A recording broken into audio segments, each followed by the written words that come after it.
আসসালামু আলাইকুম, কেমন আছেন সবাই? আশা করি ভালো আছেন। আমরাও ভালো আছি আল্লাহর রহমতে। আজকে এই যে ক্ষেত দেখাইছিলাম, শাকসবজির বড় ভাই বাগান, শাকের বাগান করছে। তো ওই যে সারা শাক বোনার কারণে যে শাকগুলা লাল হয়ে গেছে, আমি অনেকগুলা মূলা শাক নিয়ে আসছি। এই নিয়ে আমার মনে হয় 3বার শাক দেওয়া হয়েছে।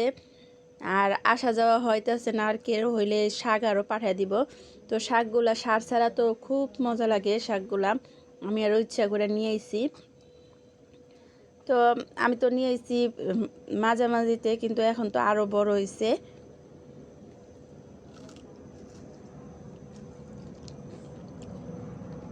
আমার আরও অনেকগুলা শাক দিয়েছিল।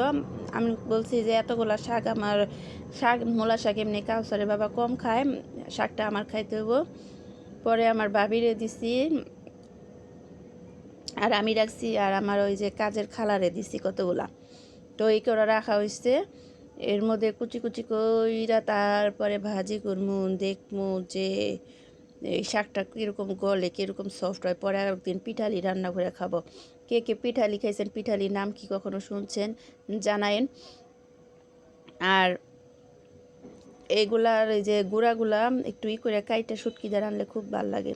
তো আমার শাক বাজি হয়ে গেছে, আমি সবাইরে দিয়ে আমার জন্য এই করে রাখছি, বেশি রাখি নাই। কাউসারের বাবা দেখছি একটু খাইছে, কাউসার একটু খাইছে, আর এতটুকু রয়েছে, এইটুকু আমি সবটুকু খামো। তো আজকে আমার আর কিছু লাগবো না, এই শাক ভাজি আর ভর্তা আছে। আমি কিন্তু মিষ্টি কুমড়ার আজকে ভর্তা বানাইতেছি, কারণ মিষ্টি কুমড়ার ভর্তা আমরা রোজার মধ্যে খাই, বেশিরভাগ রোজার মধ্যে মিষ্টি কুমড়ার খাওয়া পরে বেশি এই ভর্তাটা খুব ভালো লাগে। তো আজকে আমি আবার বানাইতেছি, কাঁচা মরিচটা বানাই নাই, শুকনা মরিচ দিয়েই বানামো।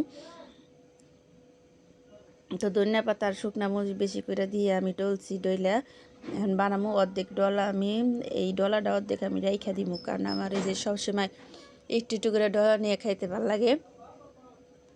তো আগের মতন খাই না, আগে যে মরিচ ডলা খাইছি আমার এই শ্বশুর বাড়ির মধ্যে সবাই খাইছে বেশিরভাগই মরিচ ডলা, কিন্তু এখন আর বেশিরভাগই খায় না, কেউ পছন্দ করে না। তারপরও মাঝে মাঝে একটু ঝাল খাইতে মন চায়, মরিচ ডলা দিয়ে একটু ভাত খেতে মন চায়, ঠান্ডা ভাত থাকলে। এর জন্য আমি কইছি ডলা রাইখা দিমু, একেবারে রাইখা তারপরে ভাত দিয়ে একটু একটু করে খামু।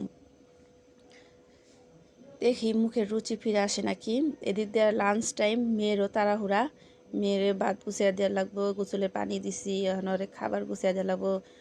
আমি বললাম যে ভর্তাটা আমি একটু মাখিয়ে নিই, ওই আমার শাশুড়ি মা একটু খাইবো। তো ভাত যদি খেয়ে ফেলায় তার তো আর ভর্তা দিয়ে লাভ নাই। তো এই যে মিষ্টি কুমড়ার ভর্তাটা খুব টেস্ট, এরকম করে বানিয়ে কাঁচামরিচ দিলে আরও ভালো লাগে, ভাতে সিদ্ধ দিলে আরও ভালো লাগে। তো আমার এই যে হাতের পোড়াটার জন্য আমার এই হাতের ভিডিওটা দেখাইতে ভালো লাগে না। হাতের পোড়াটা আমার একেবারে মিশতেছে না, আমার এই হাতটা অনেকবার পোড়া গেছে, কিন্তু অনেকবারই মিশে গেছে, কিন্তু এই লাস্ট মনে হয় একটু বেশি ডাইবা পড়ছে। এই লাস্টবারে যে আমার এই হাতের পোড়ারিটা ফিনিশিং হইতেছে না, মিশতেছে না। তো এই যে ভর্তা বানানি তো আমার চলতেছে প্রস্তুতি, হালকা একটু কাঁচা পেঁয়াজ দিচ্ছি।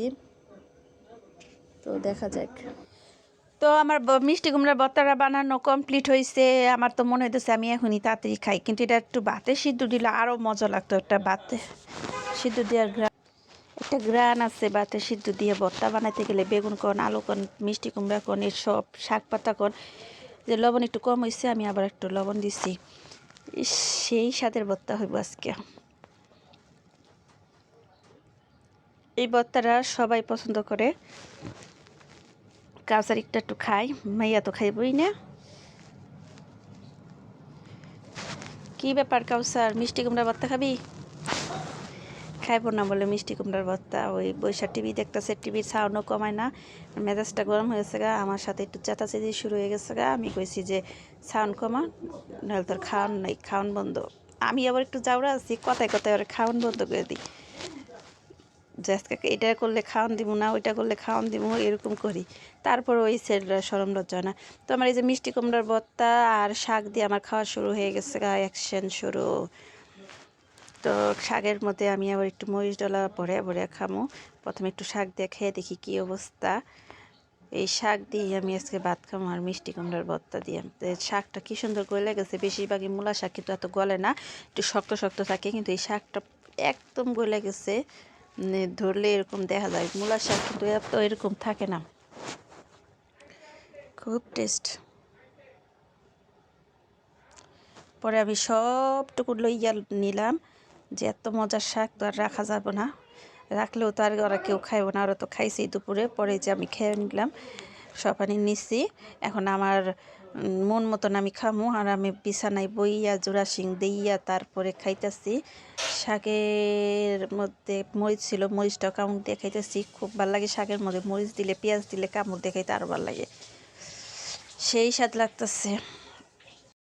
এর মধ্যে মাছ গোছ ভাত সব ভাত ফেল, শাক ভাত ভর্তা ভাতের পুরে আর কোনো টেস্টি খাবারই আমি মনে করি না আছে, কারণ এই খাবারগুলো থাকলেই যথেষ্ট।